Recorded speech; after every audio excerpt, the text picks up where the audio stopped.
Hi, it's Rob. Welcome to another video. So this is going to be another one of my sort of car boot adventure videos. I've got quite a few records that I picked up from the car boot sale over the last couple of weeks. The weather's been pretty decent in the UK, so up reasonably early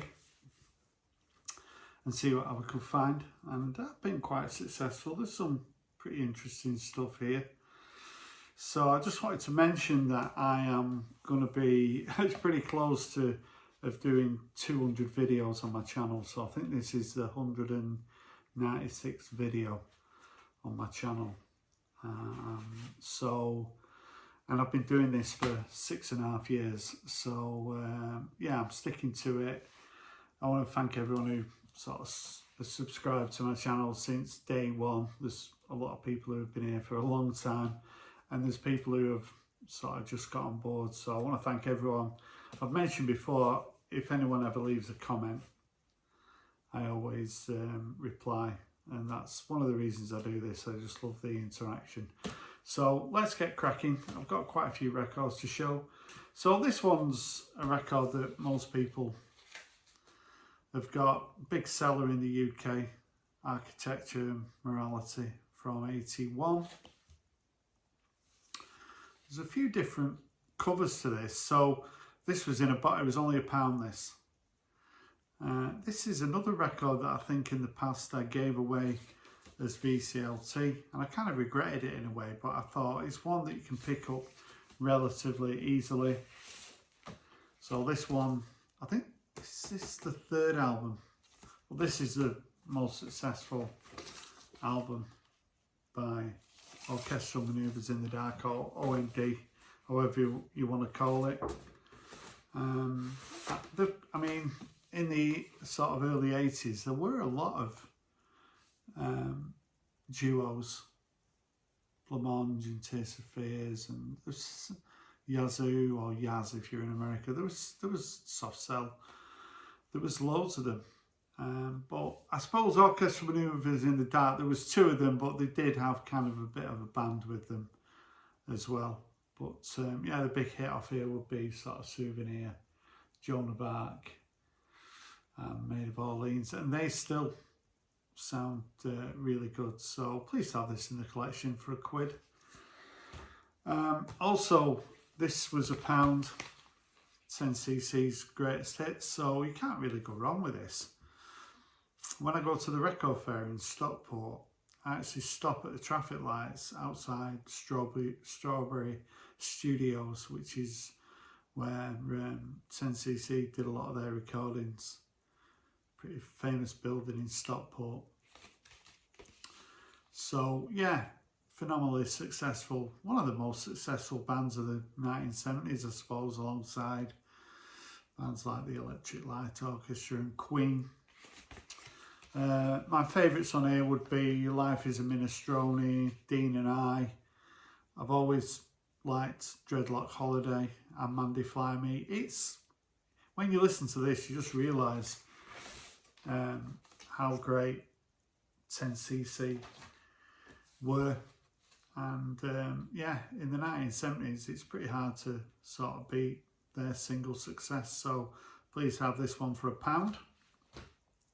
This one was a bit of a random find for £1. Zigzig Sputnik from 1989. So they sort of were going to be the big thing. I think Tony James, who used to be in Generation X, was the guitarist. And they had a pretty interesting image. I quite like that. Was it Love Missile? I think it was 86 when that came out. So I think this... there was no sort of chart success for this record, but I just thought it was one of those records that for £1 I might regret leaving behind. I've not actually got round to playing it yet. Will I ever play it? Might be one of them that I just bought it because it was £1.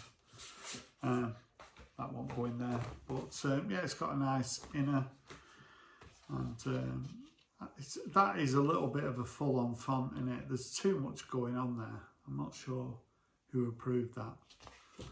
But yeah, will I ever play it? That could this could end up going in a video of albums that I've never played. So one of my favourite bands from the mid-2000s were Hardfi. So I saw this in a box for a couple of pounds, and it's a promotional white label copy of Hard to Beat, which is probably the most famous track. So I think it's 20 years, because their debut album, Stars on CCTV, is coming out in a couple of months. And that's certainly one of those records that I've said in the past, it's just on black vinyl this, one in the past that I've always said I would like to have the record, but it's pretty expensive. But yeah, Hardfi were guitar. Their album Stars on CCTV was a big seller in the mid-2000s, kind of love them or hate them, disappeared without a trace really after this, after sort of the album that this came off. But Hard to Beat, I've heard people saying a little bit like a guitar version, indie version of Prefab Sprout. I never quite heard that, but yeah, Hardfi, one of my favourites from the mid-2000s. This is probably my favourite find. So there was a box and it had some pretty innocuous records in it, but it had this twofer in it, which is Brinsley Schwarz. So if you don't know much about Brinsley Schwarz, they were a band where Nick Lowe, so there's Nick Lowe with great hair there. So this came out in 1970. But also in 1970, another album came out. I'm going to read it on here. Oh God, where does it say it? Second album anyway. Is it called Despite It All? And that's got a blue cover. But to pick this up, this twofer for £3 was, this is on Capitol. A great find. So Brinsley Schwarz are a little bit sort of, Richard McCook's a big, Richard McCook's channel. If you don't know, go and check Richard's channel out. Started about the same time as me, but I think he's might be over 600 videos on his channel.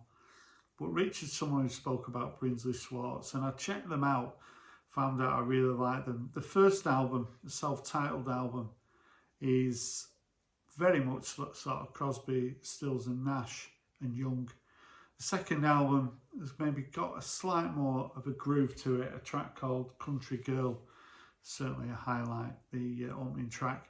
I've always loved that album cover, and it's Barney Bubbles who did that album cover, graphic designer, and he did a lot of album and single covers for Radar Records and Stiff Records. You'd know a lot of Elvis Costello records. Barney Bubbles was involved, Ian Jury as well.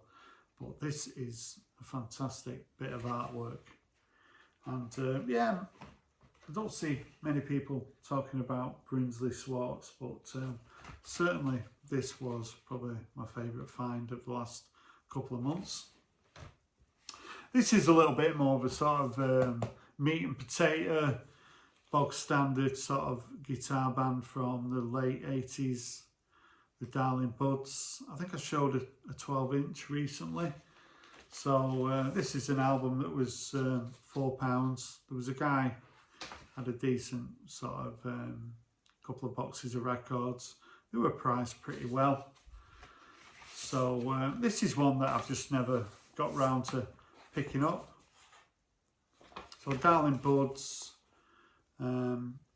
Primitives, and Transition Vamp were all around at the same time. All had attractive female singers, and as you can see, I'm not wrong there. So this is a record that I thought I'd never see an original copy for. I picked up a repress of it a couple of years ago, and then I picked up a copy in a box set that I picked up, but it's Gyrate by Pylon. So Pylon are one of the reasons that I'm listening to a lot more of sort of early 80s American music. because this is from 1980 and it's as good as anything that was out in 1980. I think they're from Atlanta. I think the same, wherever REM and the B-52s are from. But they're a 4-piece with a female vocalist and they're so good. And I never thought I'd see an original copy of this. He wanted about £8 for it. I ended up paying about £6 for it. There's a few marks on it. I got it more for the fact that it's an original copy of it. I just thought I would never see a copy of it. They're a pretty cool looking band. If you're not aware of Pylon, they are as good as anything. Yeah, I want to do a video really of my favourite albums from 1980. Maybe that's something I could do for my 200th video. Have you got any suggestions what I could do for my 200th video?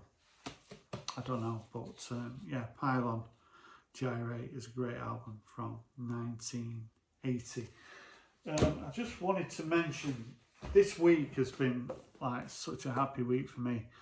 You might know I'm an Oldm Athletic supporter. I'm smiling now because it's just been a great week. We've been in the playoffs and we're going to Wembley. So I just thought I was going to wear an Oldham shirt, but I decided against it. So Oldham Athletic are my team. And I've been to Wembley twice before to watch them, in 1990 and 94, and we drew and we lost a game. And we're in the playoffs, and if we win, we're going to be in the Football League. It's a massive game. I'm going down to London and staying with my son and going to the game with my son. I've got a lot of friends who are going to the game as well. Hopefully, we're going to be successful. Please pray for us. Keep your fingers crossed. Keep an eye on the score. Hopefully, I'm going to be so happy if we get back in the Football League. So yeah, I'm an Oldham Athletic fan, and I just thought I'd give it a mention on the video. So these records here now cost me £30 for these. So I've got a nice stack here. There was a guy, he had records priced, but I got a good deal. See what I picked up. So we had a tenner on this one. Flock of Seagulls. I think it's self-titled, this, isn't it? This is an album I've always fancied having. Just never got around to it. I noticed it got reissued a couple of years ago on orange vinyl. I was always kind of looking at it thinking, is it going to go down in price? I nearly bought it a few times. They're one of the bands from Liverpool that nobody talks about. It hasn't got an inner sleeve with it. It's on Jive Records. It's in nice condition. This contains two of my favourite singles from the early 80s, and that's an accolade because how many great singles came out in the early 80s? So many.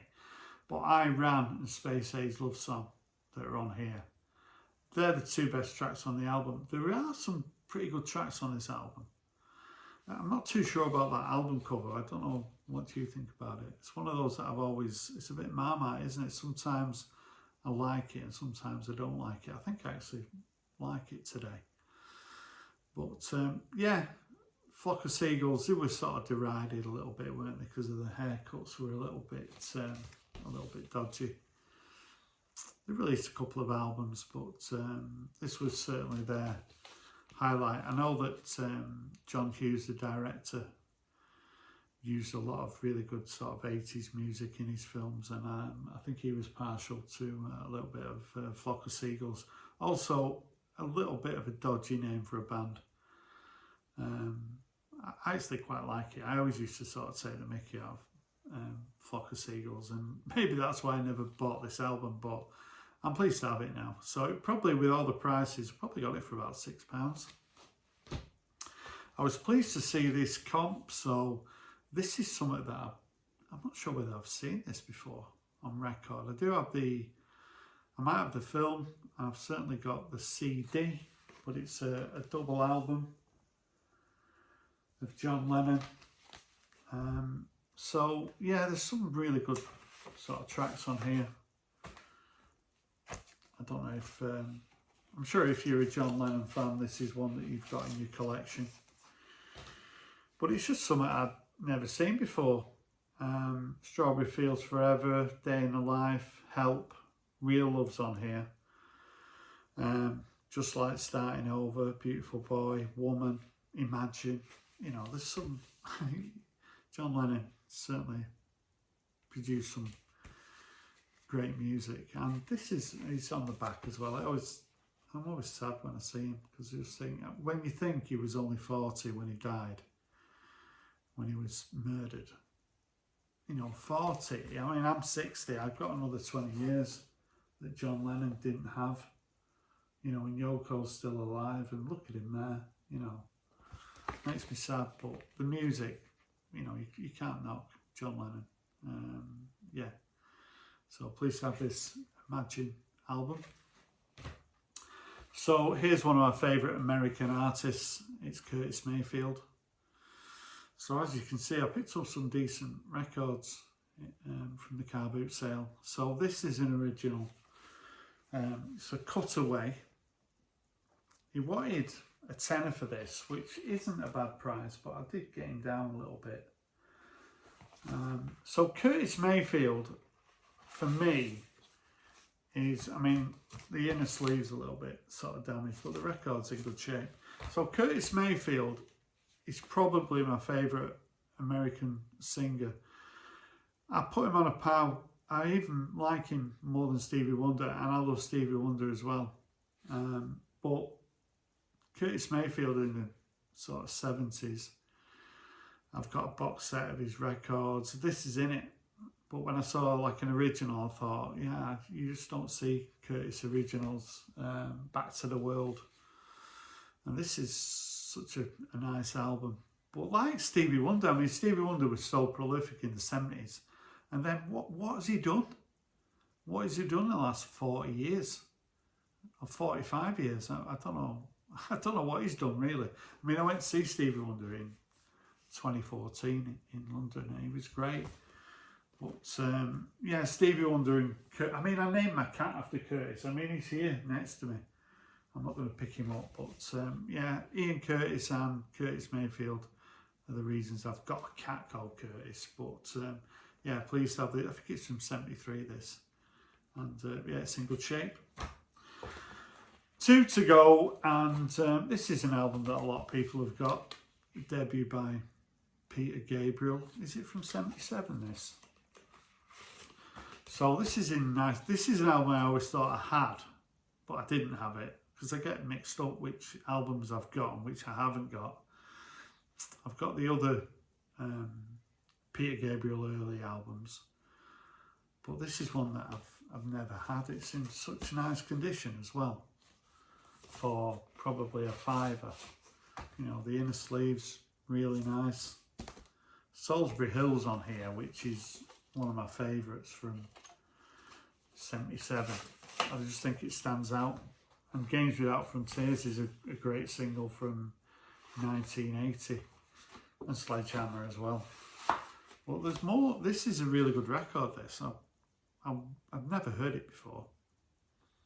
Played it quite a few times, and I quite enjoyed it. So I do enjoy Peter Gabriel.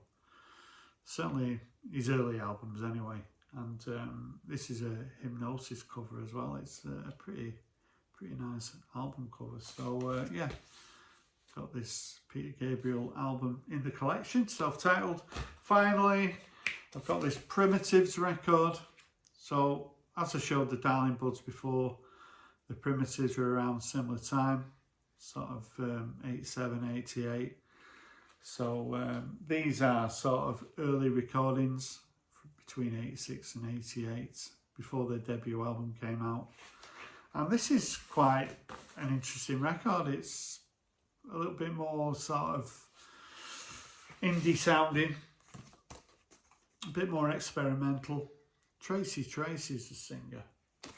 But yeah, these early tracks are certainly not as commercial as he went on to be, but